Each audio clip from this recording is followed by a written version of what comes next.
Hi, I'm Doug Coyle. I'm here with Old Glory DC co-owner Paul Sheehy.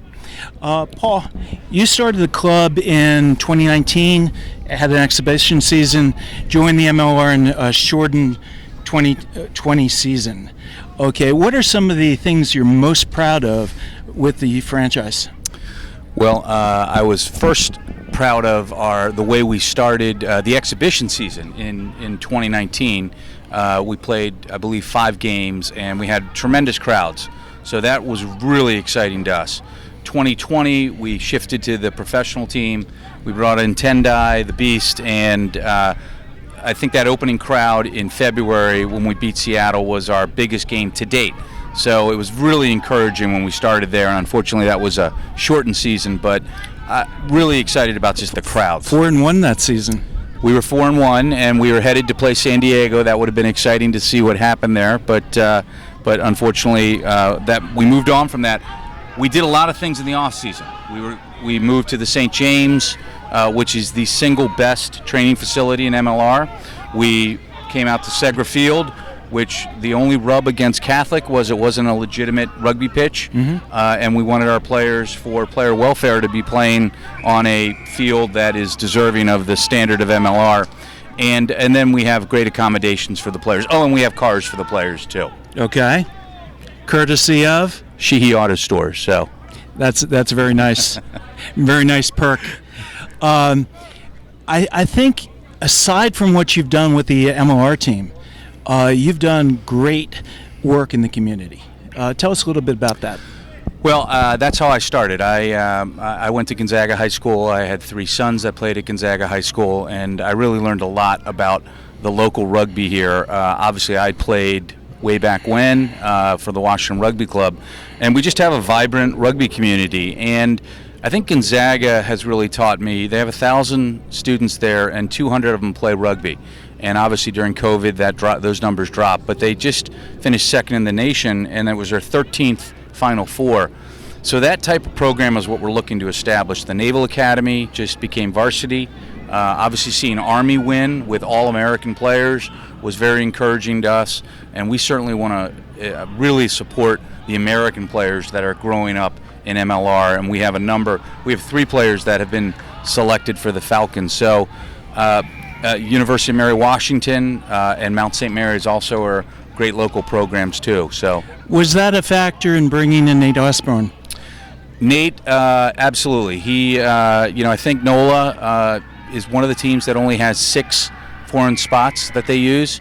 So he's very supportive of the young American players. He was a former coach for the U.S. Eagles, and that was something we talked about, and we were certainly aligned there when he joined us. And since he's joined us, the team has responded very well. Today's going to be, we've never beaten New York, so today is a very important day for us. And I believe we'll have close to 3,000 fans that we've sold tickets to, so we'll see how many show up. That's exciting in itself to have that many fans right now. The sport is obviously growing.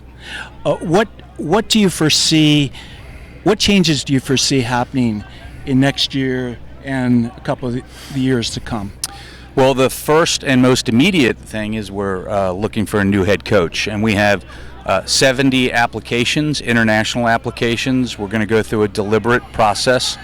Nate Osborne is our head coach. He's our interim coach. He's certainly someone that has the lead there that we'll be talking and reviewing. We'll be working with our partners in Scotland. And once we get that, we expect that to be a 30-day process. And then we want that head coach, which is so critical, to work with our current staff, James Willocks and Colin Gibbons, to really make sure we have all the players that we need. We have an excellent group of players, but obviously there's clearly areas we need to improve in, because we have to ultimately be very, very competitive and win on the pitch. And then I'd say after that, we're going to look at our preseason and what we can do a little better there that we may have missed last season, and just prepare for next season. And we're getting into a rhythm. This will be our 4th season coming up.